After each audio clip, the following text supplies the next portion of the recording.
Factory डालेंगे, धीमे धीमे ये क्या करेंगे, व्यापार के चक्कर में लड़ेंगे भी, है ना, राजाओं को हराएंगे, आसपास के छोटे मोटे राजाओं को, और ये अपना बेस बना लेंगे। ये बहुत बड़ा बेस इसलिए नहीं बना पाते हैं क्योंकि इनकी सोच सिर्फ क्या रहेगी, एक व्यापार की सोच रहेगी, दूसरी ये जनता के उसमें अपनी पैठ नहीं बना पाएंगे, क्योंकि स्टार्टिंग से ये क्या करेंगे, लूट मार मचाएंगे। फिर अगला कौन आ जाएगा, डच। ये प्योर व्यापारिक कंपनी रहेगी, इनका मेन मतलब क्या रहेगा, व्यापार करना। तो ये बहुत ज़्यादा लड़ाई नहीं लड़ेंगे, ये व्यापार करेंगे। तो इनका तो इतनी है, कब आए कब गए, है ना। डच लोग कब आए, 1602 में आ गए, गए कब, स्वाली में गए थे पुर्तगाली, है ना, बेदरा। ये भी याद रखना किस युद्ध में कौन सी इनकी लड़ाई आखिरी थी, ये बहुत इंपॉर्टेंट। पहले पुर्तगीज की थी स्वाली 1613 में, इनकी कब थी,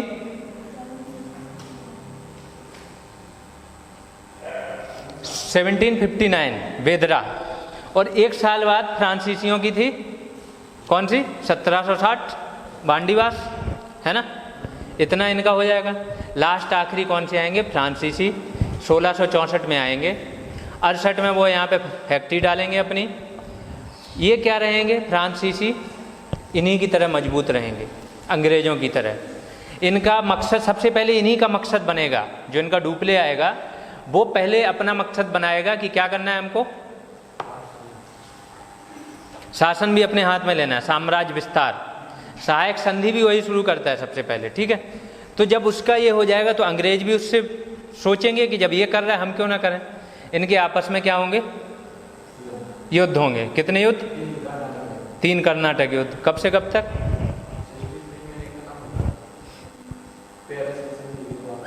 पहला कर्नाटक युद्ध कब होगा शुरू,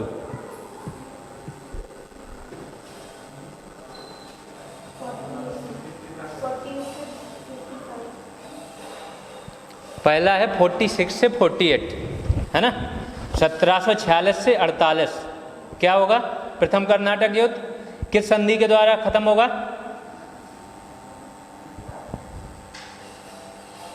एक्स-ला-शापेल, इसकी संधि के द्वारा ये क्या हो जाएगा, खत्म हो जाएगा।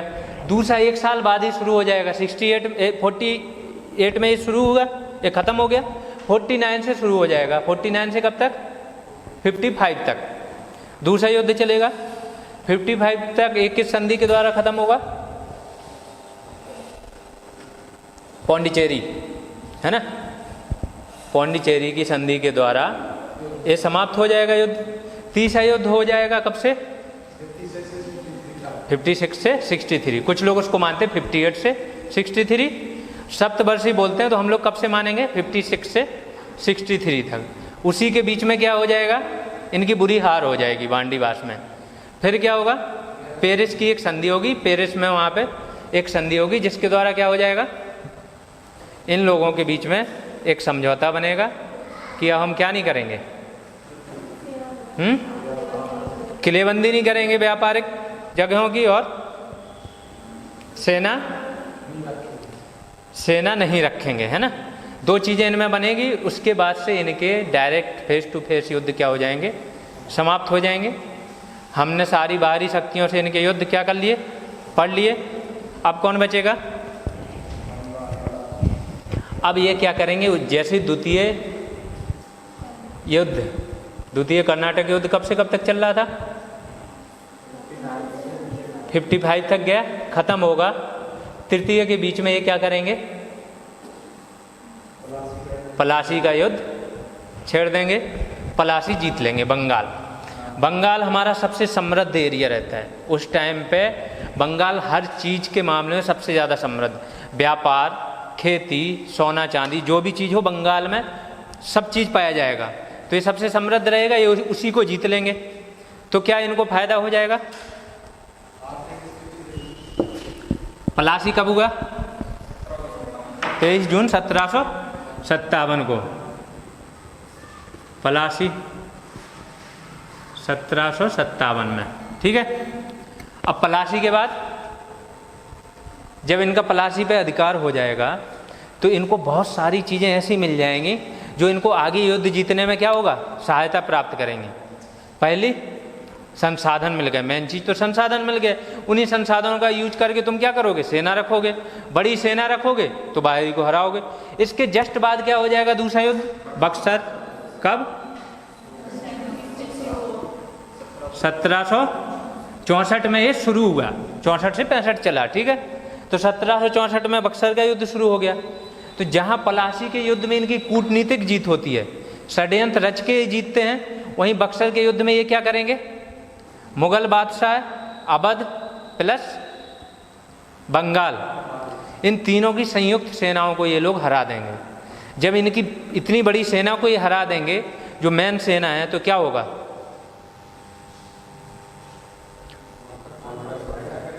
इनका आत्मविश्वास बढ़ जाएगा, डर हो जाएगा, भय हो जाएगा कि इतनी बड़ी शक्ति है, बताओ, इन तीनों को एक साथ हरा दिया।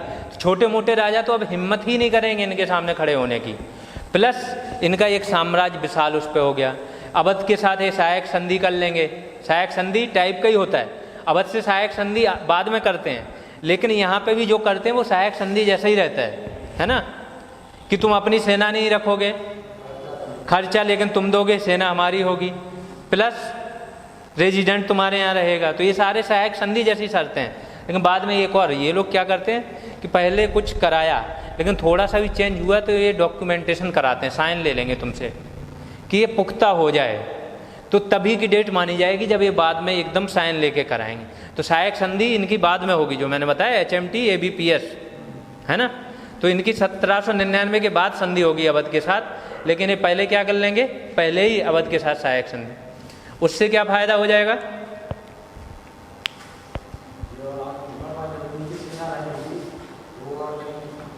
पड़ोसी राज्यों को एकजुट होने से रोकेंगे, अपनी खुद की सेना भी है, दूसरे राज्यों को षड्यंत्र रचने से रोकेंगे, रेजिडेंट के माध्यम से उनके आपसी जो हैं अंदरूनी मामले उनकी समझ, ये सारी चीज़ें पढ़ चुके हो, पता है। बक्सर हो गया, इसके बाद कौन सा युद्ध होगा,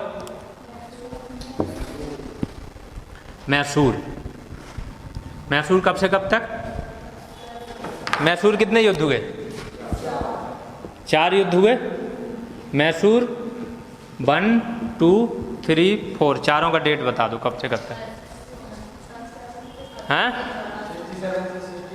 बस एक मतलब ये बना लिया कि एक युद्ध समाप्त हुआ, अगर तुमको ये पता है कि इसके बाद ये शुरू हुआ तो युद्ध बड़े आराम से याद हो जाएंगे, है ना।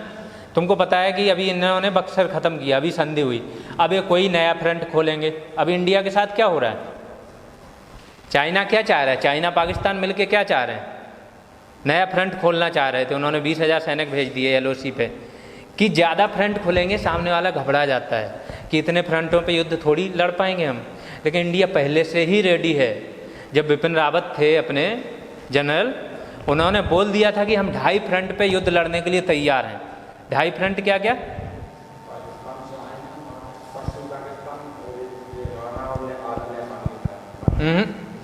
ये तो मित्र देश हैं, इनके साथ नहीं बोल, चाइना पाकिस्तान और हमारा अंदरूनी जो नक्सलवादी आतंकवाद हैं वो। तो 2.5 फ्रंट बोला था इसीलिए कि हम 2.5 फ्रंट पे। तो चाइना उस टाइम बौखला गया था, लेकिन उस टाइम से जो हमारी तैयारी है वो आज दिखा रही हमको कि हम डर नहीं रहे, कोई भी हो। अभी आज ही मोदी जी कहाँ गए थे, कारगिल गए, है ना।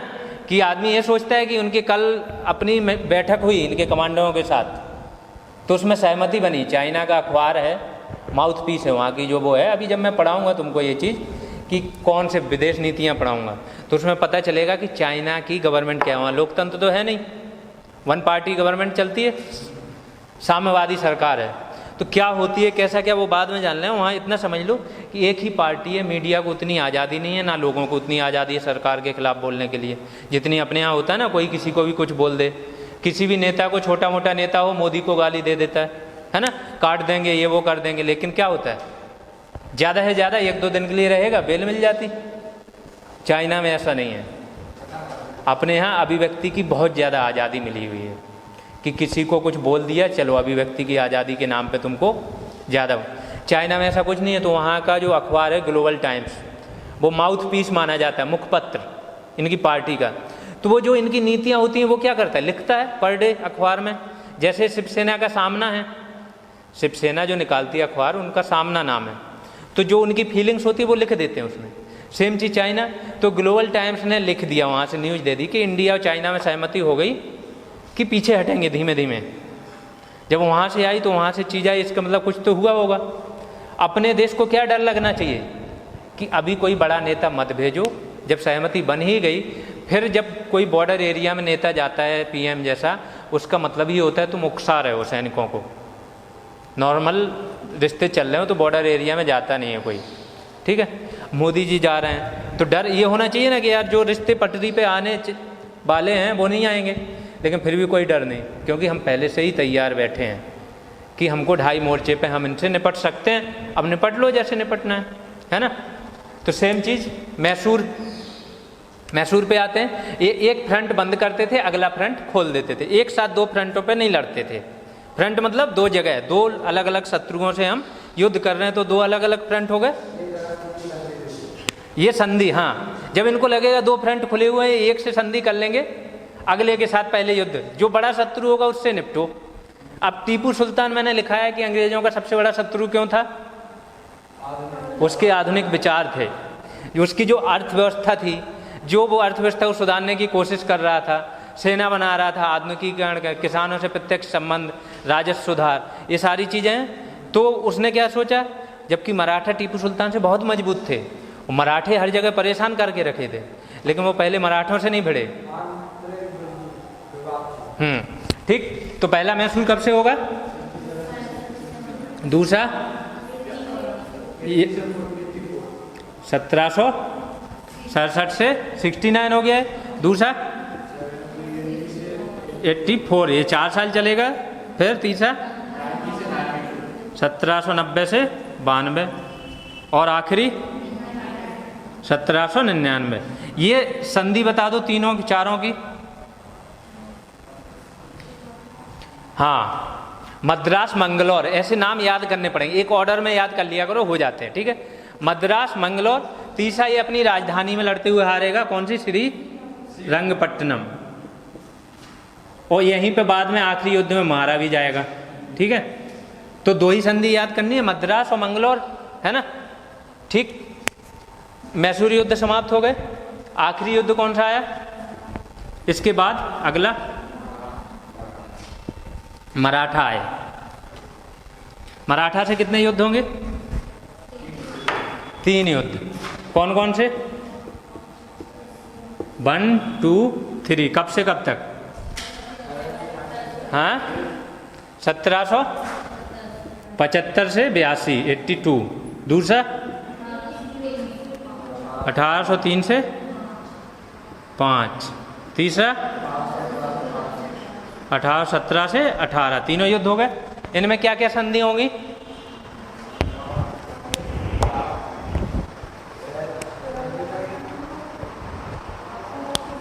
ये रीजन पे चले जाया करो, थोड़ा सा, मैं बोला ना, थोड़ा सा ब्रॉड करना होगा दिमाग को। होगा धीमे धीमे होगा, इतने जल्दी नहीं, बट बार बार प्रैक्टिस कराऊंगे और तुम दिमाग पे जोर डालोगे तभी होगा।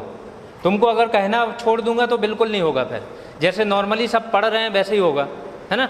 जैसे रट के जाते हो चीज़ें, 12th में लिखना है, क्वेश्चन है, रटली लाइन है, वही आनी चाहिए। कुछ क्वेश्चन को घुमा दिया तो यार ये क्वेश्चन तो पढ़ा ही नहीं मैंने। यहाँ पे कोई सिंगल क्वेश्चन ही तुमको नहीं मिलेगा जो तुमने पढ़ा हो, सब अपने से लिखना है। तो फिर दिमाग को ब्रॉड करना होगा। ब्रॉड में क्या हो जाएगा? मराठा एरिया पे चले जाओ। मराठा वाला एरिया कौन सा था? जो 4-5 लिखवाए थे, गायकवाड़, भोंसले, होलकर, सिंधिया और पेशवा। इनका पूरा एरिया कौन सा? एमपी वाला एरिया, गुजरात वाला एरिया और महाराष्ट्र वाला एरिया। जब ये एरिया है इनका तो ये क्या होगा? इन्हीं एरिया में से कुछ होगा ना संधि। पहली होगी इनकी सूरत में संधि, सूरत, पुरंदर और सालाबाई, 3 संधि होंगी। फिर बसीन की एक संधि होगी 1802 में। फिर 2-3 संधि और होंगी, सुरजी अर्जन गांव, देवगांव और राजपुर धार, ये 3 संधि हो गई। टोटल 7 संधि होंगी। तो ये तो या तो किसी शासन के नाम पे याद कर लो, वहाँ पे एग्जाम में कर जाओगे। वो मुझे पता है कि एग्जाम में जब 4 ऑप्शन सामने दिए रहेंगे तो तुमने पढ़ा होगा, कुछ भी थोड़ा सा भी आइडिया, तुम लोग तो बहुत बार रिवीजन हो गया, कर जाओगे।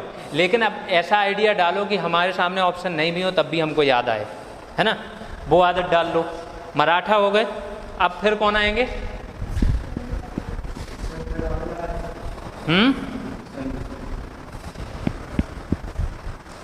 मराठा के बाद ये क्या जाएंगे, सिंध पे जाएंगे। कब से कब तक? हाँ, 1839 में ये क्या कर लेंगे, सहायक संधि। इसके बाद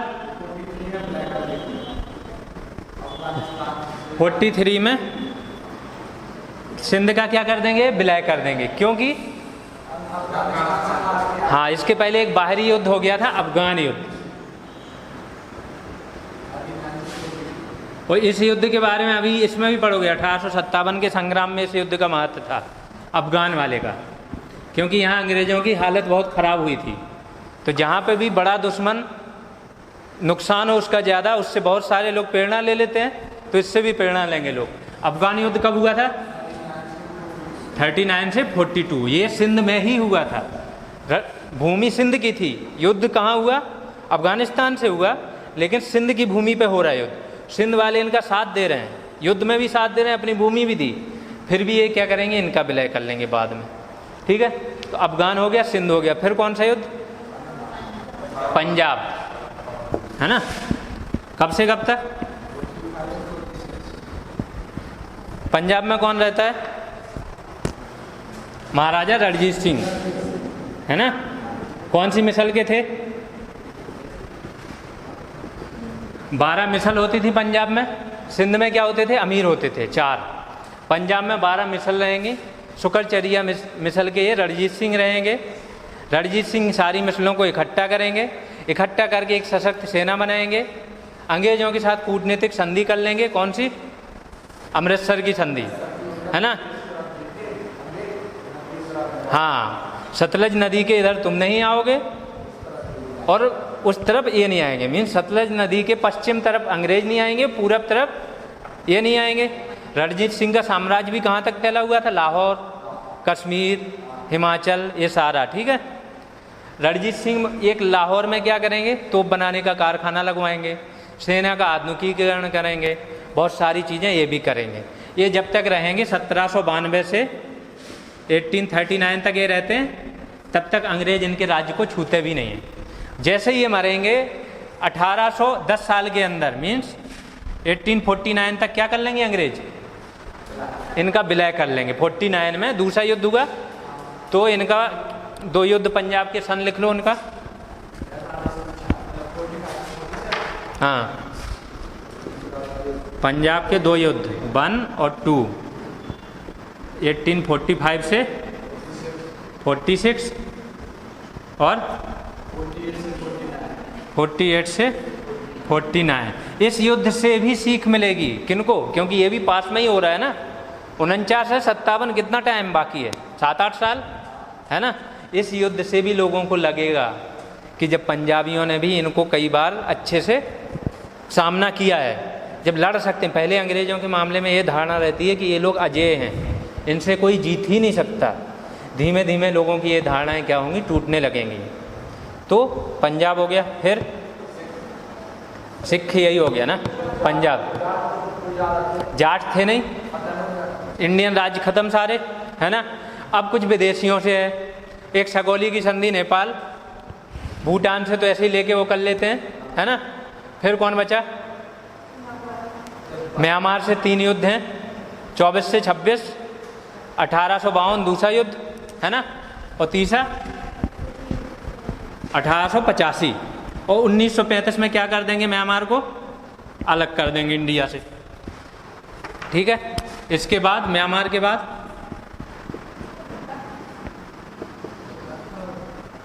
कब से कब तक? 1824 से 26, दूसरा 1852, तीसरा 85। ठीक है, ये तीनों हो गए म्यांमार से युद्ध। तीसरे में म्यांमार का इंडिया में क्या कर लेते हैं, ये विलय कर लेते हैं पूरे म्यांमार का। 1 में कुछ करेंगे सेकंड में, तीसरे में पूरे म्यांमार को इंडिया में मिला लेंगे। 1935 के बाद में अधिनियम आएगा तो म्यांमार को अलग कर देंगे, नहीं तो उसके पहले म्यांमार क्या रहेगा, इंडिया का ही पार्ट रहेगा। बाहरी देशों से भी अपने युद्ध समाप्त हो गए। फिर क्या पढ़ा था हमने?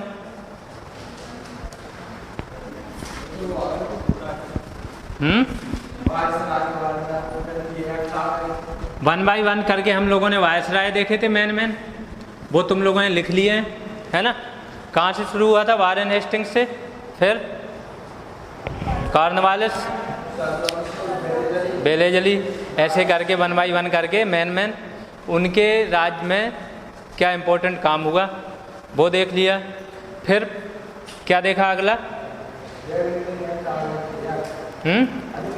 हाँ, फिर हम लोगों ने देखा प्रशासनिक सुधार, है ना, संवैधानिक तथा प्रशासनिक विकास भारत में क्या क्या हुआ। तो संवैधानिक में सारे अधिनियम आ जाएंगे। कब से शुरू होगा? 1773 से अपने अधिनियम शुरू हो जाएंगे। 1773 का रेगुलेटिंग एक्ट, उसमें क्या होगा? 1+4 कर देंगे। वायसराय रहेगा, 4 इसके कार्यकारिणी में रहेंगे। कंपनी को चार्टर दे देंगे, बाकी नियुक्ति पे अधिकार रहेगा उसका, और इनके काम अलग अलग कर देंगे। किसके?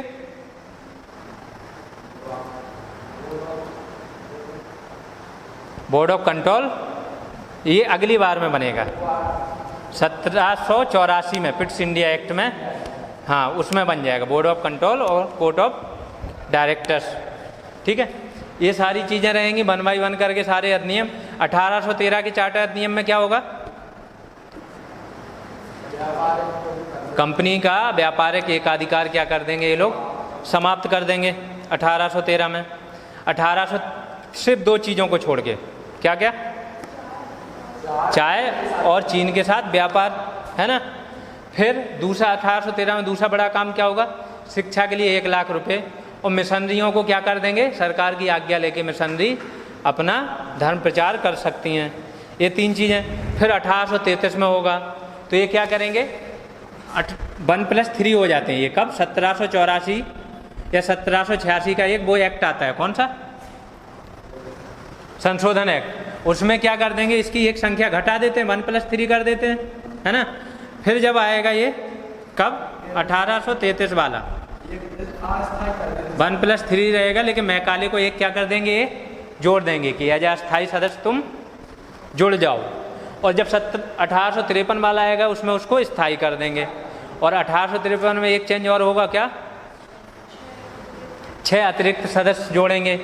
वो क्या काम करेंगे? वो कानून बनाने का काम करेंगे और शासन करने का काम ये लोग करेंगे बाद में। ऐसे करके सारे संवैधानिक सुधार पढ़ लिए। फिर क्या पढ़ा?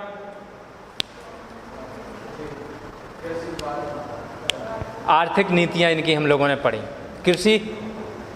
कृषि में क्या क्या किया इन्होंने?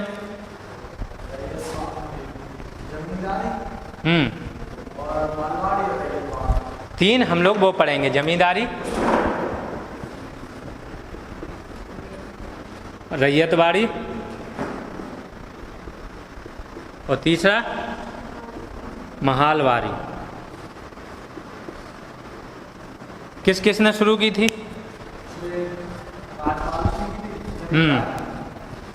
किसने शुरू की, कब की, और किस क्षेत्र में थी? जमींदारी किसने? कॉर्नवालिस ने। कब?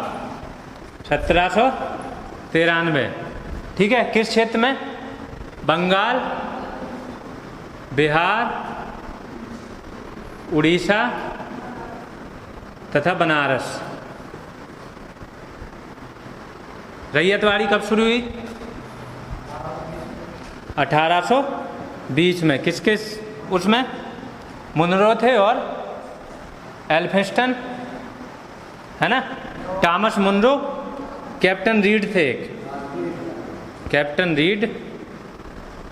मुनरो थे मद्रास के गवर्नर, तो मद्रास में मुनरो के नेतृत्व में होगा। और एल्फिंस्टन, मैंने बताया था एल्फिंस्टन ब्रिज वाली एक घटना सुनाई थी, है ध्यान? मुंबई में ब्रिज टूटा था, बहुत लोग मारे गए। तो ऐसे याद कर, ये घटनाएं क्यों सुनाई जाती हैं? कि तुम लोग को चीज़ें याद रखो, है ना। तो एल्फिंस्टन थे वहाँ के, बॉम्बे के एल्फिंस्टन, और कौन था तीसरा? मुनरो। महालवारी अब तीसरी शुरू हुई। ये कहाँ शुरू होगी? मार्टिन बर्ड, इसके कौन थे? Father of mahalwari, Martin bird. 1833 में एकदम व्यापक रूप से शुरू होगी ये, है ना। और इस किसके? हाल्ट मैकेंजी करके एक व्यक्ति रहता है, वो शुरू कराता है, उसका सुझाव रहता है इसको शुरू करने आने में, हाल्ट मैकेंजी।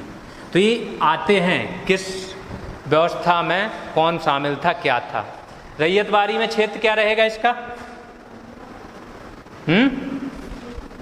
बचा कौन सा है? बंगाल, बिहार, उड़ीसा उधर हो गए, तो अब क्या बचा था? बॉम्बे और मद्रास और आसाम, है ना। और आखिरी वाले में इसमें क्या था क्षेत्र? पंजाब, यूपी, एमपी, है ना। लास्ट में जो जीते पंजाब, यूपी और एमपी, ये कौन से हो जाएंगे? महलवारी में। तीनों सिस्टम हो गए। फिर उन्होंने क्या किया? आर्थिक नीतियों में और क्या आ जाएगा?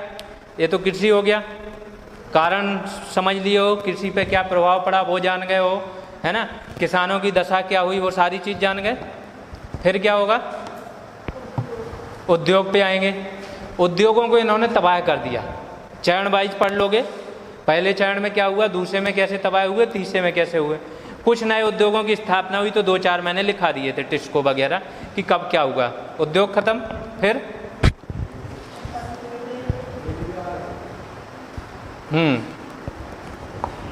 परिवहन, परिवहन में रेलवे कब हुई स्थापना?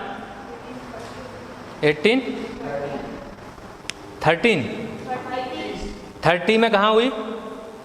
पहला कॉमर्शियल चला ब्रिटेन में। इंडिया में कब हुआ? 1853 में इंडिया में पहली ट्रेन चलेगी, है ना। 54 में दूसरी चलेगी। ऐसे करके रेलवे का हम लोगों ने पूरा पढ़ा। रेलवे का इफेक्ट क्या पड़ा हमारे उद्योगों पर? सारे उद्योग नष्ट हो गए। और इसके बाद जो इंडिया एक निर्यातक कंट्री थी उसको क्या बना दिया? आयातक, औपनिवेशिक अर्थव्यवस्था बना दी, जो आत्मनिर्भर अर्थव्यवस्था थी उसको। ठीक है, ये रेलवे का प्रभाव पड़ा। इसके बाद क्या पढ़ा हम लोगों ने? शिक्षा। शिक्षा पे इन्होंने क्या काम किया? सारी हमने लिखवाई थी। कब से शुरू हुआ था शिक्षा पे काम?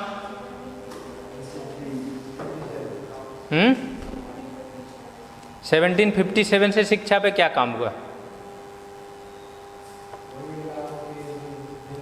57 में हुआ था। अभी जबकि मैं जब अधिनियम बता रहा था उसमें भी मैंने जिक्र किया था। 1813 याद रखो, 1813 में हुआ ये 1 लाख रुपए वाला। सबसे पहले कलकत्ता मदरसा की स्थापना कराएगा 81 में, है ना। फिर एशियाटिक सोसाइटी ऑफ बंगाल, फिर Banaras Sanskrit college, Duncan Jones, है ना। ये सारी चीज़ें होंगी। 1791 में बनारस संस्कृत कॉलेज। फिर धीमे धीमे प्राइवेट राजा राम मोहन राय कुछ स्थापना, कुछ ईश्वरचंद विद्यासागर स्थापना करेंगे। फिर शिक्षा पे कुछ समितियां बनेंगी, मैकाले आएंगे, फिर चार्ल्स वुड डिस्पैच आएगा, इसके हंटर, रेले, सैडलर, ऐसे करके मैंने सारे आयोग